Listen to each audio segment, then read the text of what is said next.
রাত্রিবেলা ঘুমোতে যাওয়ার সময় যদি আপনি আল্লাহ তাআলার এই দুইটি খাস নাম 11 বার পাঠ করে আপনি ঘুমোতে যেতে পারেন, আল্লাহর কসম খেয়ে বলছি আপনার ভাগ্য খুলে যাবে, আপনার রিজিকের দরজা ওপেন হয়ে যাবে, পেরেশানি আল্লাহ দূর করবেন। আপনি আল্লাহর কাছে যা চাইবেন আল্লাহ রাব্বুল আলামিন তৎক্ষণাৎ আপনাকে তাই দান করবেন।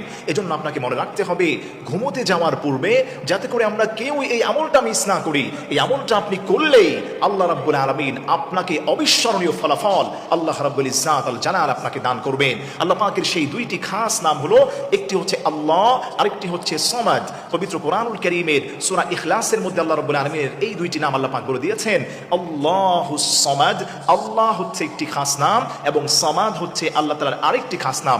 আল্লাহ মানিত আল্লাহ আর সমাদুন শব্দের অর্থ হচ্ছে অমুখাপেক্ষী। সুবহানাল্লাহ পড়েন। আপনি যদি ঘুমোতে যাওয়ার আগে আল্লাহ তাআলার এই দুইটি খাস নাম 11 বার পাঠ করে ঘুমোতে যাবেন, আপনার ভাগ্য খুলে যাবে, আপনার রিজিকের দরজা খুলে যাবে। মাথার মধ্যে যত ডিপ্রেশন আছে, পেরেশানি আছে, আল্লাহ রাব্বুল আলামিন আপনার সমস্ত ডিপ্রেশনকে, সমস্ত পেরেশানিকে আল্লাহ তাবারক ওয়া তাআলা দূর করে দিবেন। সুবহানাল্লাহ পড়েন। এজন্য আমার প্রিয় ভাইরা মনে রাখবেন, ঘুমোতে যাওয়ার সময় আমরা অনেকেই অস্থির হয়ে যাই। হায় হায়, ওযু করার কোনো খবর থাকে না, কোনো সময় আমরা দোয়া কালামও পড়তে চাই না। ওই সময়টাতে আপনি সুন্দরভাবে সমস্ত পেরেশানি থেকে বাঁচতে, সমস্ত ধরনের অকল্যাণ থেকে বাঁচতে আল্লাহ রাব্বুল আলামিনের এই দুইটি খাস নাম আপনি 11 বার পাঠ করবেন। আল্লাহ তাবারক ওয়া তাআলার একটি খাস নাম হলো আল্লাহ, আরেকটি হচ্ছে সমাদ, আল্লাহুস সমাদ। আল্লাহ রাব্বুল আলামিনের এই দুইটি খাস নাম আপনি পাঠ করার পরে সুন্দরভাবে আল্লাহর উপর ভরসা করে আপনি ঘুমিয়ে যাবেন। আল্লাহ রাব্বুল ইজ্জাত ওয়াল জালাল আপনার পেরেশানিকে দূর করবেন, বিপদ থেকে আল্লাহ আপনাকে বাঁচায় দিবেন, রিজিকের দরজাগুলো আল্লাহ রাব্বুল আলামিন খুলে দিবেন। আপনি আল্লাহর কাছে যা চাইবেন মুহূর্তের মধ্যে দান করতে পারেন কে?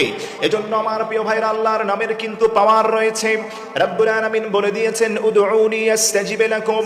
ও আমার গোলামেরা, আমি আল্লাহকে যদি তুমি মন থেকে ডাক দিতে পারো, আমি আল্লাহ তৎক্ষণাৎ তোমার ডাকে সাড়া দিয়ে দিব। সুবহানাল্লাহ পড়েন। এজন্য ঘুমোতে যাওয়ার আগে হাতে গুনে গুনে 3 বার আপনি দুরূদ শরীফ পাঠ করবেন। এরপরে হাতে গুনে গুনে 11 বার আল্লাহ তাআলার এই দুইটি খাস নাম আপনি পাঠ করবেন। একটি হচ্ছে আল্লাহ, আরেকটি হচ্ছে সমাদ, আল্লাহুস সমাদ। আল্লাহ তাআলার এই দুইটি খাস নাম পাঠ করার পরে আল্লাহর কাছে আপনি যা চাইবেন আল্লাহ রাব্বুল আলামিন আপনাকে তৎক্ষণাৎ তাই দান করবেন।